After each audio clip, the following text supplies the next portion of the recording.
ونصلي على رسوله الكريم. زما عزیزانو منګ چې په قران او حدیث مطالعه وکړو نو موږ ته دا خبره معلومیږي چې الله سبحانه و تعالی په قران کې په ځای څومره پرې موږ ته تقوا ترغیب راکړه دي او حدیث مطالعه وکړو نو رسول الله صلی الله علیه وسلم موږ ته دقت تقوا ترغیب موږ لرا کړه دي. نو قران مجید کې الله سبحانه و تعالی ارشاد فرمایي يا أيها الناس اتقوا ربكم الذي خلقكم من نفس واحدة وخلق منها زوجها وبث منهما رجالا كثيرا ونساء واتقوا الله الذي تساءلون به والأرحام إن الله كان عليكم رقيبا. الله سبحانه وتعالى ارشاد فرمائے یا ایها الناس اے خلقو اتقوا ربکم خپل پروردگار نا خپل خالق نا خپل مالک نا خپل اللہ نا وری گئی من نفس واحدہ چاہے تسو یو جان یو نفس نہیں پیدا کری وخلق منها زوجها داغی جوڑائی پیدا کری دا وبث منهما رجالا كثيرا ونساء داغی دوالو نا خوارکڑی دی دیر خلق دیر سڑی رجالا کثیرا دیر سڑی خوارکڑی دی ونساء او دیر خزی خوارکڑی دی. یعنی دی آیت کہ اللہ سبحانہ وتعالی منگتا ویسی چی اتقو ربکم خپل پروردگار نا خپل مالک نا ویری گئی تقوی اختیار کئی. نو یو واقع بتا سو تبیانوما ادا ثابت یو نهر دی کنارے تناستیو او بی وسکل مخلاصی دیزو لاسونے پسنگلو پوری ویزو سنت مطابق او دس وکو نو آلتا سگوری پا نهر مانی یو سیو روان دی او نو دا خو دیر وگیو او یو دم رواخشتو وی خوڑوی وس فقہائی کرام رحمهم اللہ دی لقطی باب بیانی چی یو منگودل شی یو شیر پیدا شی او دا آغی مالک پتا نینو آغی مانی چی پکرشتاو یا نشتا دیسی کی اس فقہائی کرام دی لقطی باب بیانی نو آغا سرے خو دیر تقوادارو اللہ ولیو او دیر پریزگارا دیندارو آخو جنگل دے نیر دے دلتا انسان نشتا لری لری سوخکاری نم نو دا خو ډیر پریشان شو چې دا به څو د چا بئی مالک پسی روان شو چې دا به چا بئی او ما خو بغیر تپوس سیب مې وخوړو نو دا روان شو په نهر کنارې باندې نو ډیر لرې یو بستی ورته ښکاره شوه یو کلی ورته ښکاره شو هلته کلي ته دننه چې ورلې هلته باغ کې مالک ولاړو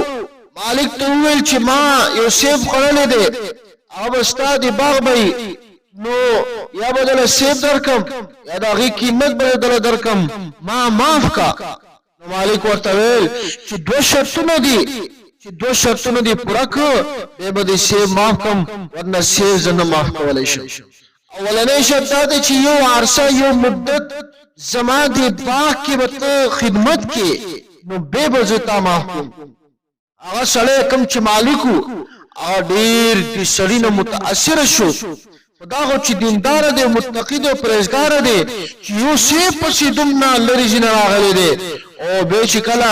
څومره مدت الته باغ کې خدمت وکړو به ما وکړو چې دا خو چې دی دیندار سړی دی دو نمبري نه کوي غل نه دی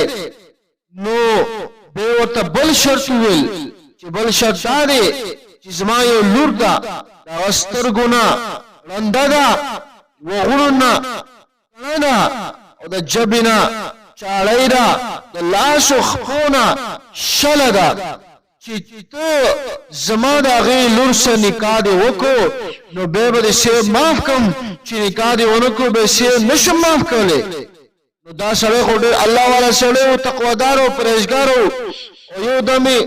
سړی چې دا کم الله والی و قرآن مجید آیت ذهن کې رالو چې الله سبحانه وتعالی ارشاد فرمایي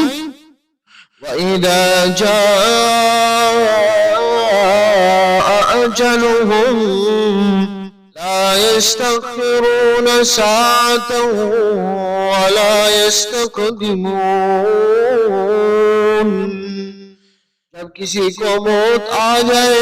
تو اس موت میں نہ تاخیر ہو سکتی ہے نہ تقدیم ہو سکتی ہے اس موت کو کوئی روکنے والا نہیں تمام کائنات کے ڈاکٹر مل جائیں تمام کائنات کی سیکورٹی مل جائے جس موت میں آنا ہے جس وقت میں آنا ہے اس میں نہ تقدیم ہو سکتی ہے نہ ہی تاخیر ہو سکتی ہے کہ کم وقت انسان بدی دنیا نہ بسی آغا ٹائم چی کم نکل شوے دے او مقا ٹائم مانی با آغا پا دی دنیا نزی آغا کی نہ تقدیم کی دیشی نہ تاخیر کی دیشی نو اس چی دا مالا سیو نماف کئی نو چی دا من نشم نمانا با تپوس کی گی دا لور میں قبول دا آغا اللہ ولی دا لور قبول کرا نکاح وطول شوا اس دیزی کی اہم خبر دادا منگ دا پارا سبق عبرت دادے چی کم دا اللہ ولیو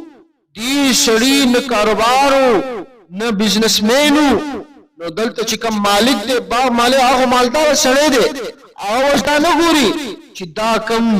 خاون چی دے زمان لور کم خاون دے دا بزنس مین دے کن دے آغا نہ گوری فرینڈ شیپی شتا کا نشتا پارٹنر شیپ شتا کا نشتا آغا دا نہ گوری آغا دا گوری چی غل خو نہ دے رزگارہ دے متقی دے کہ نہ دے آغا مالک دلتا خیار دے آغا دین تا گوری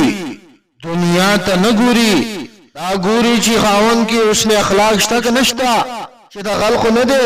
زکا چی حدیث کی رازی تنکح المرأة لأربعین لمالها ولحسبها ولجمالها ولدينها فاظفر بذات الدين تربت يداك کی خدیث چکل نکاح کی گی نو آگے کے سلور شیزنا کتلی پکی نو اولنے شیچنے لیمالیا چی کم جنے سچ نکاح سوکے نو آگے کے اولنے شیز آگا مال گوری ولی حسبیہا دیم شیز آگے کے آگے حسب نسب تگوری آگے خاندان تگوری دیم شیز ولی جمالیا داغی حسن تگوری داغی جمال تا انسان گوری سلورم شیز دے ولی دینیا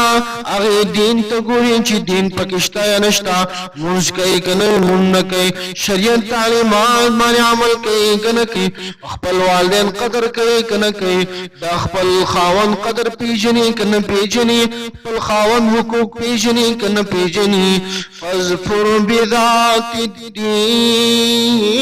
الدین حضور صلی اللہ علیہ وسلم دی سلو شیزن کی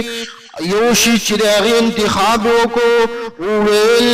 چی فاظفر بذات الدین چی دین لبا ترجیح ورکی دی سالور شیزونا کی دین لبا ترجیح ورکی دین بگوری چی آیا اجنے کی دین شتا کا نشتا مالی ورطا ترجیح ندے ورکڑے حسب نسب خاندان حسن لے ترجیح ندے ورکڑے ترجیح ورکڑے دے دین لا چی آیا خزا دیندار رک ندا حسن اخلاق پکشتا کا نشتا دین لے ترجیح ورکڑے چی دین لے ترجیح ورکو نو بیدا جون با انشاءاللہ العزیز خوئی یہ مستقبل کی نتائج بتا سو پورے نو چې کله دا خاوند خپل دی خزي کورتا کوټه ته دنه ورلې خزه ورته وی السلام علیکم ورحمت الله وبرکاتو خاوند حیران شو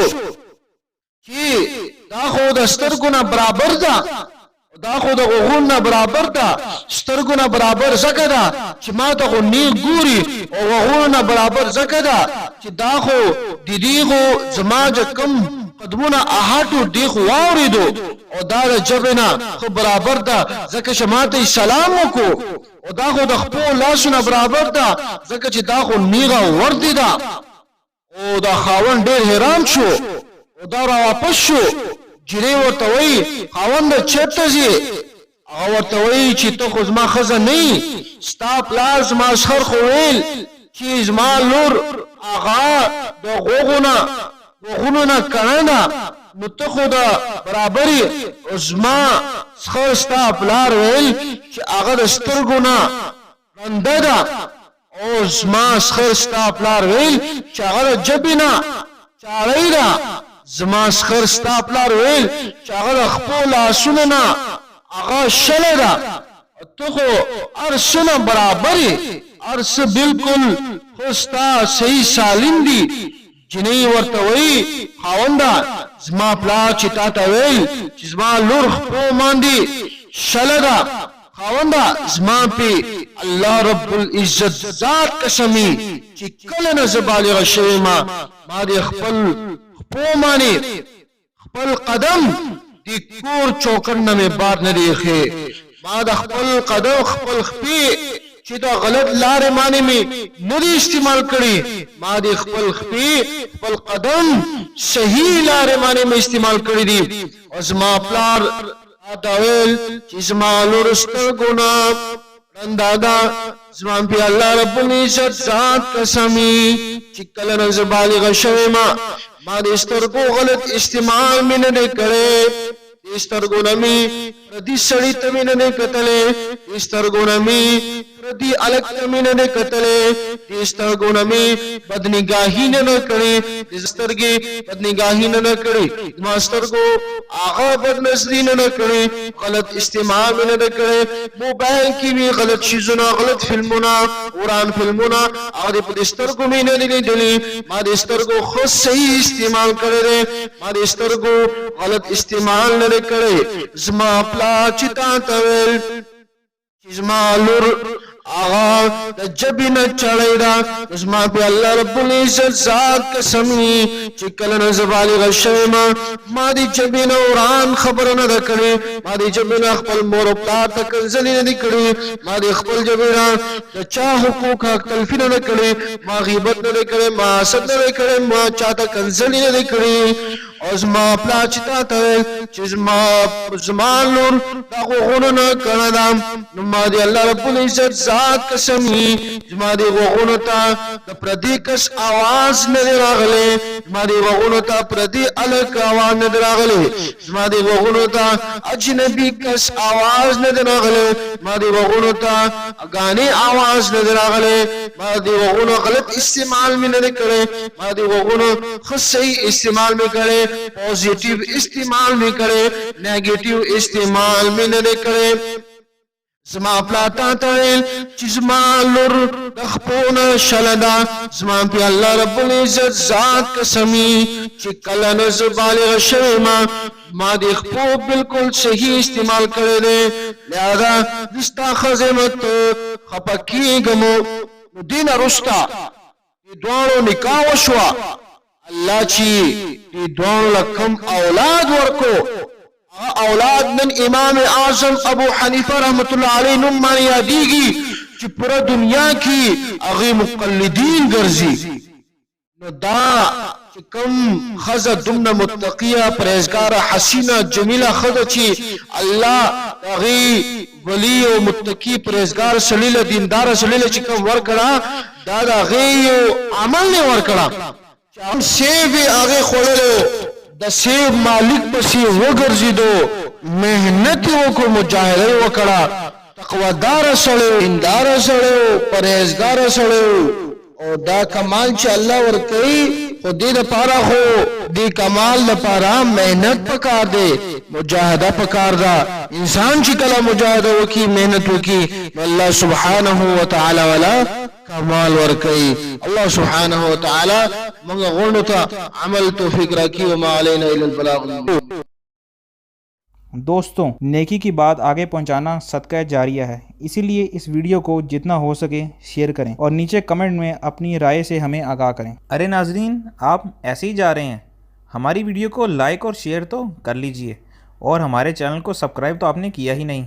ये बिल्कुल फ्री है, इसे सब्सक्राइब करने से आपको हमारी वीडियोस रोज़ नोटिफिकेशन के ज़रिए मिल जाया करेंगी। तो हमारे चैनल को जल्दी से कर लीजिए सब्सक्राइब। हम आपसे मिलते हैं कल इसी तरह की किसी और वीडियो।